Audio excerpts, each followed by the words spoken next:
مولوی کی بات ایسی توجہ سے سنو اور سمجھو جیسے بیوی کی بات سنتے اور سمجھتے ہو، سمجھے؟ ہاں تو اس کی بات تو سمجھ آتی ہے نا؟ ہاں بالکل آتی ہے، آنی بھی چاہیے بابا، وہ تیری شریک حیات ہے، شریک اوئے ہوئے جملہ کیا نقطہ ذہن میں آیا ہے،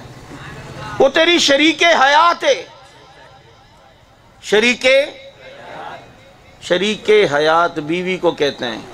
شریک حیات یعنی ساری زندگی کی شریک حیات، اور متا میں ہوتا ہے شریک دو رات،